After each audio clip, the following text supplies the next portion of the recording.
This man caused a revolution.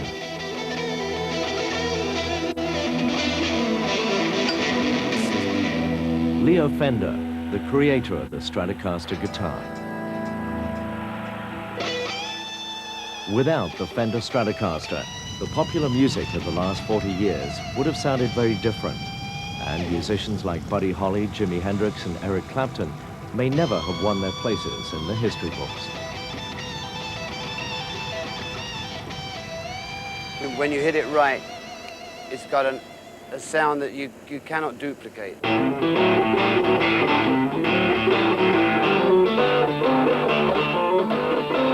This is like picking up the Stradivarius and saying, okay, now I'm going to join the big league, you know. So this is the big boy's tool, you know. This is no toy, you know. This is the hardware department.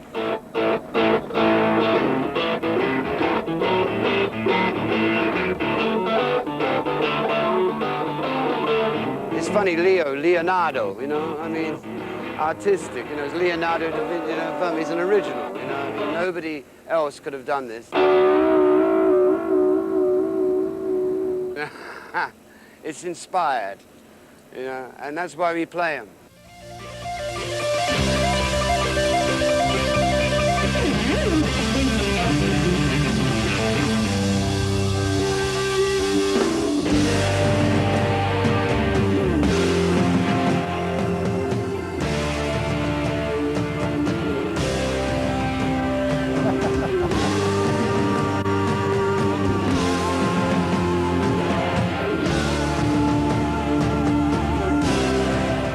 This guitar is rock and roll. This guitar was designed for people who play rock and roll, and it's sexy. You know, it has that whole thing. It's lustful, and it belongs in the rock and roll genre. It's the 50s thing: Cadillacs, Harley Davidsons, jukeboxes, and it's a classic look. You know. Owning a Stratocaster was the ultimate thing you could possibly have. I mean, when the day that I owned a Stratocaster, I had everything I ever wanted. Me and some guys from school had a band and we tried real hard. Jimmy quit, Jody got married.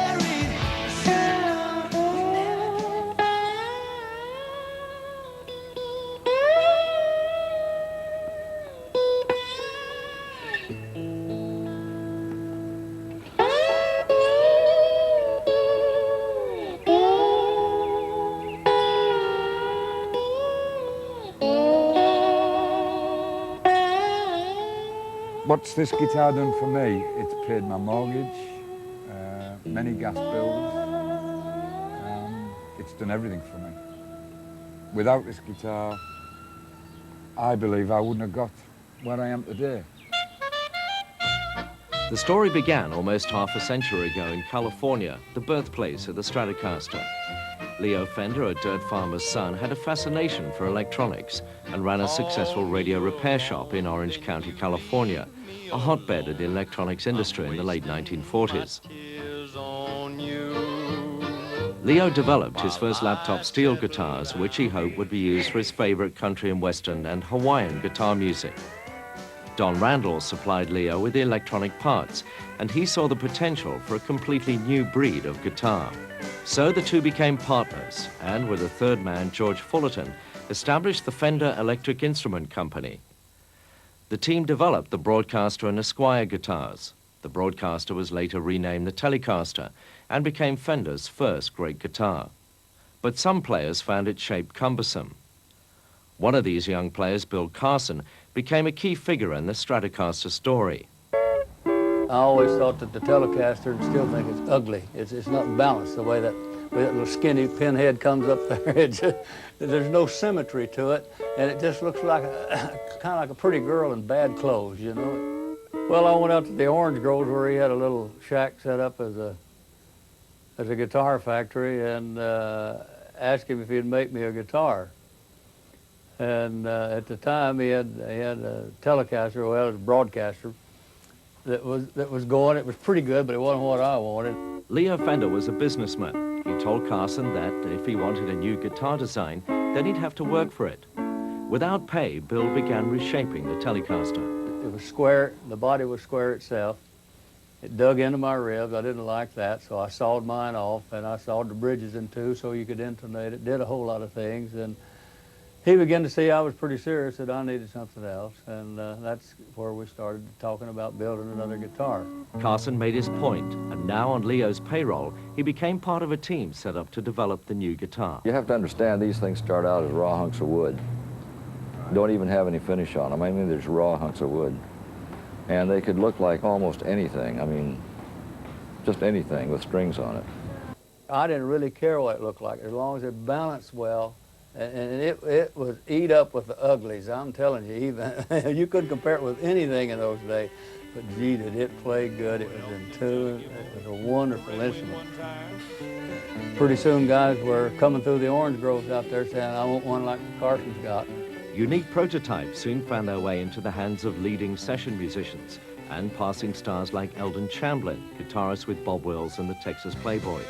Fender moved to a new factory at nearby Pomona Street, but still the production line was primitive. A small number of workers built the guitars by hand. Assembly line at that time was 3 girls, right in a row. And Leo's first wife, Esther, worked for the telephone company, and her check would pay for 2 of those girls' paycheck.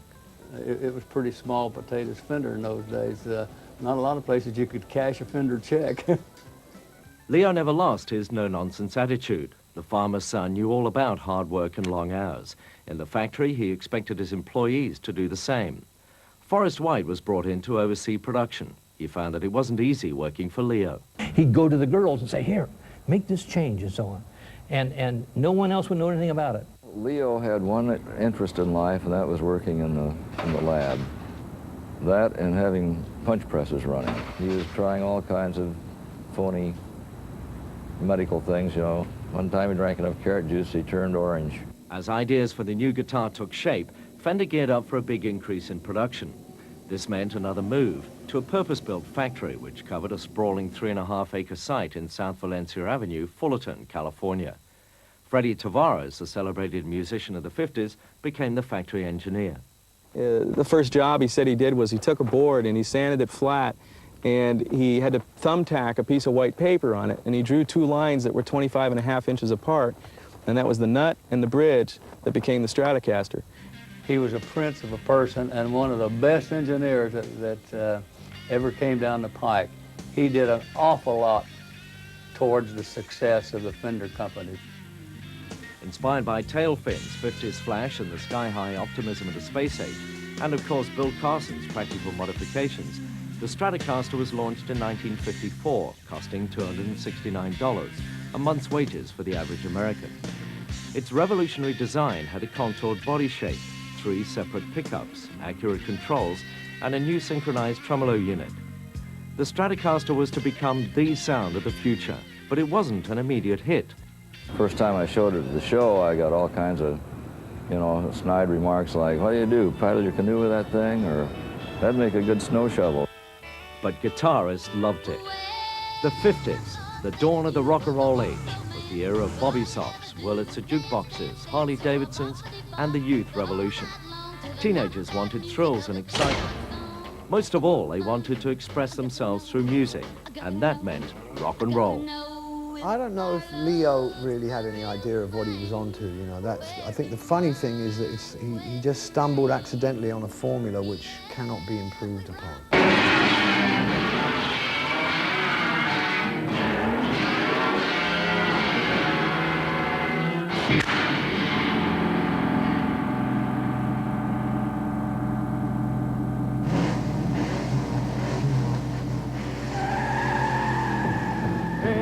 Buddy Holly and the Crickets made the Stratocaster